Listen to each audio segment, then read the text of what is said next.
Hi అండి, అందరికీ నమస్తే. Welcome back to BJR forms అండి.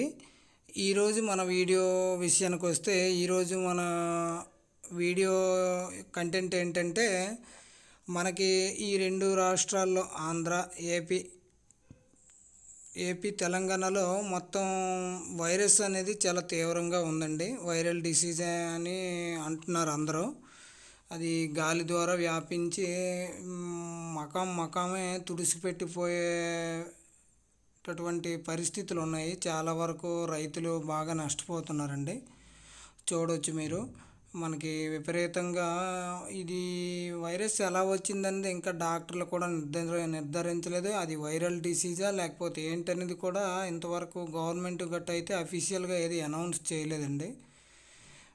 మనకి డైలీ న్యూస్లో గట్టే చూస్తున్నామండి. ఈ పౌల్ట్రీ ఉంటుంది కదండి, ఈ వైట్ కోళ్ళు, ఫారం కోళ్ళు, ఆ పౌల్ట్రీలో కూడా విపరీతంగా వేలలో లక్షల్లో కోళ్ళు చనిపోవడం జరుగుతుందండి మన రెండు రాష్ట్రాల్లో. మొత్తం ఇండియా లెవెల్లో కూడా ఉందని అంటున్నారండి. అన్ని స్టేట్లలో కూడా ఈ వైరల్ డిసీజ్ అనేది ఉందంటున్నారు. కాకపోతే మన ఆంధ్ర, ఏపీలో అయితే చాలా ఎక్కువగా ఉందండి. ఈ ఓన్లీ పౌల్ట్రీ, ఇప్పుడు ఈ బ్రాయిలర్స్, లేయర్స్ వీటిలోనే కాకుండా మనకు విపరీతంగా విలేజెస్ లెవెల్లో కూడా, మారుమూల ప్రాంతాల విలేజెస్లో కూడా పూరుకోళ్ళు, నాటుకోళ్ళు కూడా చనిపోయి, ఈ పెద్ద వరుస జాతి కోళ్ళు పెంచేటటువంటి వాళ్ళు పెద్ద పెద్ద మకాంలో కోళ్ళు కూడా చనిపోతున్నాయి. ప్రాపర్గా వ్యాక్సినేషన్ మెయింటైన్ చేసినటువంటి కోళ్ళకు కూడా ఈ డిసీజ్ అనేది ఏం డిసీజో తెలీదు. మేబీ ఇది వైరల్ డిసీజే కావచ్చండి.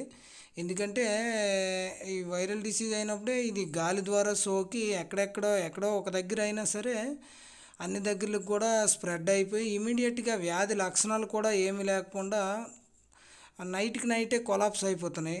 ఈవినింగ్ మనం అన్నీ ఫామ్ అంతా క్లోజ్ చేసి జాగ్రత్తగా గంపల్లో మూసి పెట్టేటప్పటికి బాగానే ఉంటున్నాయి కోళ్ళు, యాక్టివ్గా దాన తింటాయి, వాటర్ తాగుతాయి, అన్నీ బాగానే ఉంటాయి. మనం అసలు ఏంటి ఇంత యాక్టివ్గా ఉండే కోడి మనం మార్నింగ్ వెళ్ళేసరికి చనిపోయి కర్రగట్టేసి ఉంటున్నాయి అన్నమాట. ఏంటి ఎందువల్ల అనేది కూడా ఎవరికి అంతు చిక్కని వ్యాధి మాదిరిగా తయారైందండి. దీనికి ఏంటంటే ముందుగానే మనం ప్రాపర్గా వ్యాక్సిన్స్ మెయింటైన్ చేసిన వాళ్ళు కూడా బతకట్లేదండి.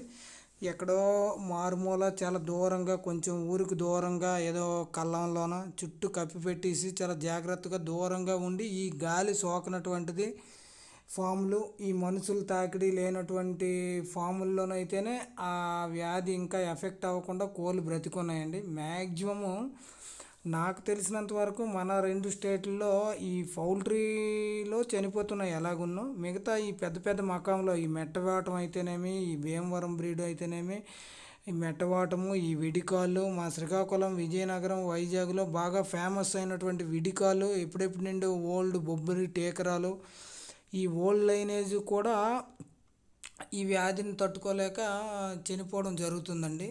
ఇది డాక్టర్స్ కూడా త్వరితగతిన దీని మీద ఎక్సర్సైజ్ చేసి తొందరగా దానికి ఏదైనా మెడిసిన్ కానీ లేకపోతే ప్రివెంటివ్గా ఏదైనా వ్యాక్సినేషన్ కానీ దానికి ఏవైనా సూచనలు సలహాలు చెప్తే మేము పాటించుకొని మనం ఇప్పటికీ మిగిలిన బర్డ్స్ని అయితే మనం రక్షించుకోవాల్సిన అవసరం ఎంతైనా ఉందండి. ఈ పౌల్ట్రీ రంగంలో పాడి పరిశ్రమలో వీటన్నిటిని, పాడి పరిశ్రమ అయితేనేమి, ఈ పౌల్ట్రీ అయితేనేమి మనం కాపాడగలిగితేనే తర్వాత తరాలకి మాంసం కానీ, గుడ్లను కానీ, పాలు ఇలాంటివి ఏవైనా మనం ఉత్పత్తి చేసి తర్వాత తరాలకు అందించాలంటే మాత్రం ఇప్పుడు ఉన్నటువంటి బర్డ్స్నైనా కనీసం రక్షించుకోవాల్సిన బాధ్యత ఎంతైనా మన ఈ బ్రీడర్స్గా వ్యవహరిస్తున్నటువంటి పెద్ద పెద్ద ఫామ్ ఓనర్స్ కానీ, రైతులకు కానీ అందరికీ ఇదైతే పూర్తి బాధ్యత తీసుకోవాలండి.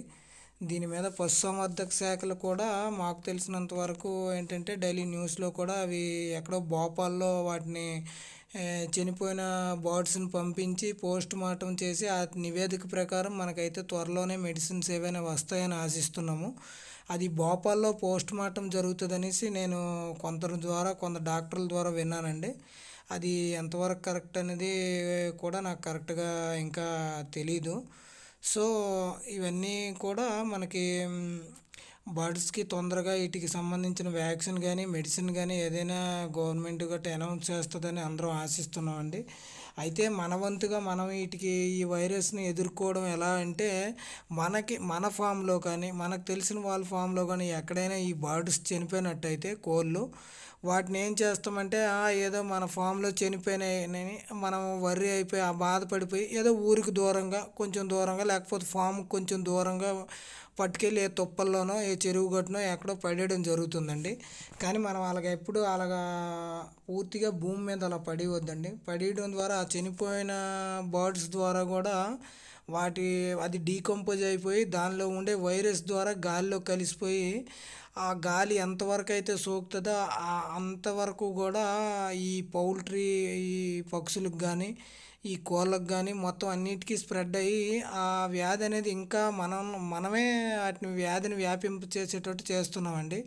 ఎప్పుడైతే ఈ బర్డ్స్ చనిపోతే వాటిని మనం చాలా దూరంగా తీసుకెళ్ళి కనీసం ఒక 3 లేదా 4 అడుగులు గుంత తీసి తవ్వి వాటిలో ఈ చనిపోయినటువంటి పక్షులను అందులో వేసి చనిపోయిన కోళ్ళని అందులో పడేసి మనం సున్నము అది మిక్స్ చేసి వాటిని కప్పెట్టాలండి, పూడ్చిపెట్టాలి. అలా అయినప్పుడు మనకి వైరస్ సోకదండి. లేదా చనిపోయినటువంటి బర్డ్స్ని అన్నింటినీ ఒక దగ్గర వేసి బాగా వాటిని కాల్చివేయాలండి. కాల్చివేస్తే కూడా వాటిలో ఉండే వైరస్ అనేది చనిపోయి మిగతా బర్డ్స్కి అనేది ఆ వైరస్ సోకకుండా ఈ వ్యాధికి మనం తగ్గుముఖం చేయడానికి మన వంతు మనం కృషి చేయాల్సిన అవసరం ఎంతైనా ఉందండి. సో ప్లీజ్ అందరూ ఈ విధంగా మీ ఫామ్లో చనిపోవాలని కోరుకోమండి. ఒకవేళ చనిపోయినాయి అనుకోండి పక్షులు, ఈ కోళ్ళు చనిపోయినట్లయితే వీటిని మాత్రం కంపల్సరిగా కూడా మీరు 3 లేదా 4 అడుగులు గుంత తీసి ఆ గుంతలో ఈ చనిపోయిన కోళ్ళని వేసి సున్నం మిగతావన్నీ మిక్స్ చేసి వాటిని అయితే పాతి పెట్టాల్సిన అవసరం ఉందండి. ఇది కంపల్సరీగా పాటించాలి ఫ్రెండ్స్.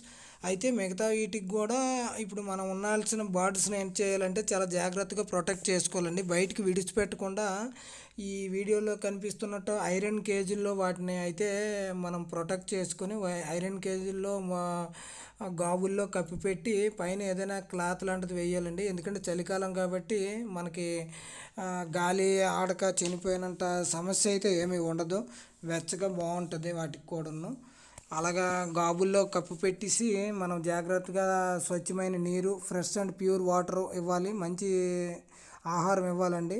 వాటికి మల్టీవిటమిన్ సిరప్స్, కొద్దిగా ఎడిషనల్గా స్ట్రెంగ్త్నిచ్చే ఫుడ్ని ఇవ్వాలండి. ప్రోటీన్స్, మినరల్ మిక్చరు ఇలాంటివి కలిపి ఈజీగా డైజెషన్ అయ్యే ఆహారాన్ని అయితే వాటికి ఇచ్చి మనం ఈ పక్షులకైతే మనం ప్రజెంట్ అయితే ఒక ఐసీయూ లాగే మనం మెయింటైన్ చేసుకోవాలండి. ఇదైతే ఎన్నాళ్ళో ఉండదండి. ఇది వైరస్ అనేది ఈ కోవిడ్ టైప్లో కొన్నాళ్ళు ఉంటుంది, వెళ్ళిపోతుంది.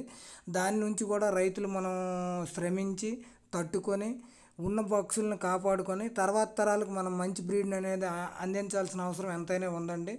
సో ప్లీజ్ ఇలాంటి కొన్ని మెడిసిన్స్ మీకు తెలిసిన దగ్గరలో ఉండే పశు వైద్య అధికారులను సంప్రదించి వాళ్ళ యొక్క సూచనలు సలహాల మేరకు మనం ఇటువంటి పాండమిక్ ఈ వైరస్ ఈ డిసీజ్ పాండమిక్ పీరియడ్లో ఏదేదైతే సూచనలు పాటించాలో వెటర్నరీ డాక్టర్స్ యొక్క సలహాలు తీసుకొని మనమైతే ముందుకు పాటించుకొని వెళ్ళి తర్వాత తరానికి కావాల్సిన మంచి ఈ బ్రీడ్ని అయితే మనం అందించాలండి.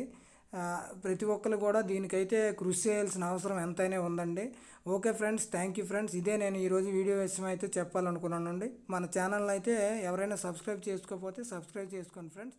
Thank you.